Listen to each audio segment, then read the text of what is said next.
ሰላም ሰላም ውድና የተከበራችሁ በመላው ዓለም ያላችሁ ኢትዮጵያውያን ኤርትራውያን ወዳጅ ወገኖቼ እንኳን ሰላም መጣችሁ ወደ እኔ ቤት። እግዚአብሔር ያክብርልኝ፣ ክፉ አይንካችሁ፣ በስራችሁ ስኬታማ ሁኑ። ያላገባችሁ ፈራህ እግዚአብሔር ያደረበት ትዳር ይስጣችሁ፣ ያገባችሁ ፈራህ እግዚአብሔር ያደረበት ትዳር ይሁንላችሁ። በልጅ ተባረኩ፣ የማታ እንጀራ ይስጣችሁ። እንግዲህ ውድና የተከበራችሁ ቤተሰቦቼ አዲስ የሆናችሁ ሰብስክራይብ በማድረግ አግዙኝ፣ ነባሮቹ ደግሞ ላይክ በማድረግ ቪዲዮውን ጀምሩት። ዛሬ ይዤላችሁ የመጣሁት የበሶ ብላ ጥቅም ነው። በሶ ብላ እኛ ብዙውን ጊዜ እንጠቀመዋለን። እናቶቻችን፣ ቅድመ አያቶቻችን ከአያቶቻችን የወረስነው ነው። እኛ ኢትዮጵያውያን ብዙውን ጊዜ በርበሬ ስናስፈጭ ሽሮ ስናስፈጭ እንጠቀማለን። ኮረሪማ፣ በሶብላ፣ ዝንጅብል፣ ነጭ ሽንኩርት፣ ምንድነው ስሙ ቅርንፉድ፣ ብዙ አይነት ቅመማቶችን እንጠቀማለን እና እንደዚህ ግን እኛ የሚጠቅም አይመስለንም። ጣዕሙ ምኑ ነው ግን በጣም ሲበዛም ጉዳት አለው። አሁን ኮረሪማ ጣዕም እንዳለው ሁላ ሲበዛም ደግሞ ጉዳት አለው። የጨጓራ ቁስለት ይዳርጋል እና ብዙዎቹ ሲበዙም ጥሩ አይደሉም። በመጠኑም ስንጠቀም ግን ሽሮ ላይ በርበሬ ላይ ማንጠቀመው ከሆነ በሶ ብላ በርበሬ ላይና ሽሮ ላይ ብቻ ሳይሆን ቅቤ ማንጠሪያ ብቻ ሳይሆን ለጤና ምን ያህል ጥቅም እንዳለው ገርሞኝ ነው እኔ የማነብላችሁ ማለት ነው። አይቼው እኔ ግቢ ውስጥ የተተከለ አለኝ። በሁለቱም አይነት የፈረንጅም አለኝ ያበሻም አለኝ። ውድና የተከበራችሁ ኢትዮጵያውያን ኤርትራውያን ወዳጅ ወገኖቼ እስኪ ዛሬ ላንብብላችሁ። የደረቀ ቅጠል ተወስቶ ከተፈጨና ስር ከተቀመጠው የብብት ጠረን ያስወግዳል። አይገርምም? የደረቀውን ቅጠል ወስደን ከፈጨንና በብብት ስር ከተቀመጠ የብብት ጠረንን ያስወግዳል በሶ ብላ።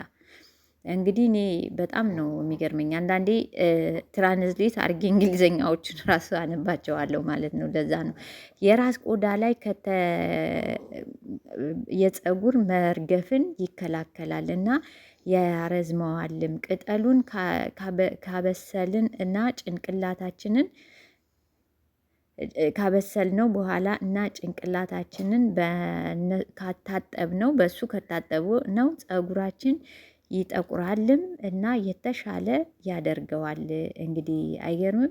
በስማ በሶ ብላ ጸረ ባክቴሪያ ባህሪያት ይዟል እና ለካንሰርን ይከላከላል። የማቅለሽለሽ ስሜትን ያስታግሳል። የጉሮሮ ህመምን ያስታግሳል። የልብ በሽታን ይከላከላል። በኩላሊት ጠጠር ህመምና የኩላሊት ጠጠርን ሕክምና ያገለግላል። ጭንቀትን ይቀንሳል። በሽታ የመከላከል ስርዓትን ያጠናክራል። ሳል እና የመተንፈሻ ችግርን ኢንፌክሽንን ያስወግዳል። ሆድን ያረጋጋል። መጥፎ የአፍ ጠረንን ያክማል። የአይን ጤናን ይጠብቃል። ራስ ምታትን ያክማል። የድድ በሽታንም ይፈውሳል። ጸረ እርጅናንም ያዘገያ። ጸረ እርጅና ማለት ያው ቆዳችን የሚሸበሽበውን ይመስለኛል።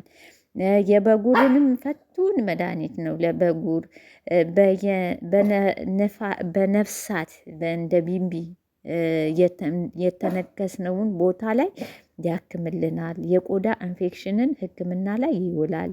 ጥቁር ነጠብጣቦችን መከላከል ይችላል። የቆዳ ችግሮችን ይከላከላል። የስኳር በሽታን መከላከል ይቻላል። ጭንቀትንና ድብርትን ያስወግዳል። ለሴቶች የወር አበባ ጊዜ ጠቃሚ ነውና እንደ ሻይ መልክ ቢጠቀሙት ያግዛል። የሆድ አሲድን ያክማል። ኮሌስትሮልን ይቀንሳል። የአንጎልና የማስታወስ ባህሪን ያሻሽላል። በቀን አንድ ጊዜ ወይንም 2 ጊዜ ቀለል አድርገን እንደ ሻይ መጠጣት ማር ጣል አድርገን ግን ማለት ነው። አንዳንዴ እኔ የምፈራው ምንድነው እንደዚህ አይነት ብዙ ጊዜ ጨጓራ ችግር ያለብን ሰዎች ማለት ነው። ያንን አከምን ስንል ያኛው ችግር ስላለ እኔ አሁን ጨጓራ ችግር አለብኝ በጣም ኤርሚትራዞል 40 ግራም ነው የምወስደው በጣም አመት ሆነኝ ማቋረጥ ራሱ አልችልም። እና ምን ለማለት ፈልጌ ነው ብዙውን ጊዜ ማለት ነው በቃ እንደ ሻይ እጠቀማለሁ። እኔ ቤቴ አለኝ፣ የሀበሻውም አለኝ፣ የፈረንጁም አለኝ። ምግብም ስሰራ ጨምራለሁ። እንደ ሻይ ደግሞ አለፍ አለፍ አድርጌ እሱን እጠጣለሁ። ናና እጠጣለሁ እንደ ሻይ። እኔ አሁን ሻይ ቅጠል አልጠጣም ብዙን ጊዜ፣ ሻይም አልወድም። አለፍ አድርጌ ግን አሁን ራሴ 2 ወር ሆኖኛል። አንዳንዴ ሆዴን ጨበጥ አድርጎ ሲይዘኝ ናና እጠጣለሁ። አብሶ በማረጥ ላይ ያለን ሴቶች እንደዚህ አይነት ነገሮች ይጠቅሙናል። ናና እጠጣለሁ። ይሄንንም ደግሞ እንደ ሻይ አፍልቼ እጠጣለሁ። ባዶ ውሃም ከመጠጣት ይጠቅማል፣ ሳላበዛ ማለት ነው። እንትንም ስጋ መጥበሻም ጥሩ ነው አሉ፣ ግን እኔ ብዙን ጊዜ አልጠቀምም ስጋ መጥበሻ። ለምን እንደሆነ ታውቃላችሁ? እጄን ይዘኛል። አንዳንዴ የደማችሁን እንትን ማየት አለባችሁ። የደም መቅጠን ምናምን በሰውነታችን ካለ ስጋ መጥበሻ እንደዚህ አይነት ችግሮችንም እንትን ስለሚል ብዙን ጊዜ በርበሬም የሚፈጨው በስጋ መጥበሻ ምን ተጨምሮበት ስለሆነ በጣም ፈራለሁኝ፣ እንትን አልጠቀምም። ግን ናናና በሶ ብላ ግን እጠጣለሁ። ፍቱን መድኃኒት ነው፣ እኔ ተጠቅሜበታለሁ። አብሶ ናና አድርቃችሁ ሰዎቻችሁ ሲገዙ አድርቃችሁ አስጡትና በጠርሙስ አስቀምጣችሁ ስትፈልጉ ማፍላት። አቤት በስማም እንዴት እንደሚጥም ሱስ ነው የሚያስይዘው ስለ እውነት።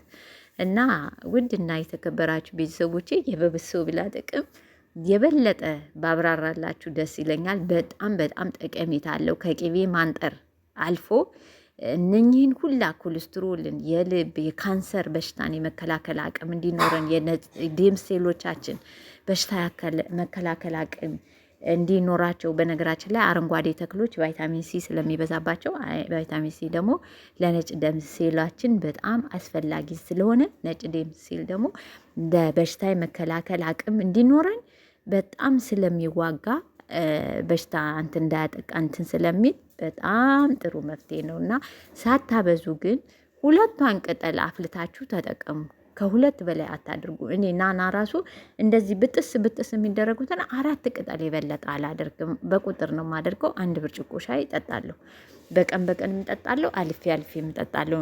ቡናዋ ነው የምወደው እንጂ እንደዚህ አይነት ነገር ብዙም ስለማልወድ ማለት ነው። ውሃ እንኳን አልጠጣ ሲለን እነሱን ስንጠጣ ጥሩ ነው እናንተዬ። እና ውድ እና የተከበራችሁ ቤተሰቦቼ ዛሬ ይዤላችሁ የመጣሁት ይሄን ይመስላል። በሌላ ቪዲዮ መለስ ብዬ እስክመጣ ድረስ ቸር ሰንብቱ። ክፉ አይንካችሁ፣ ያሰባችሁበት ድረሱ፣ የማታ እንጀራ ይስጣችሁ፣ በስራችሁ ስኬታማ ሁኑ። ያላገባችሁ ፈርሃ እግዚአብሔር ያደረበት ትዳር ይስጣችሁ፣ ያገባችሁ ፈርሃ እግዚአብሔር ያደረበት ትዳር ይሁንላችሁ። በልጅ ተባረኩ። አመሰግናለሁ።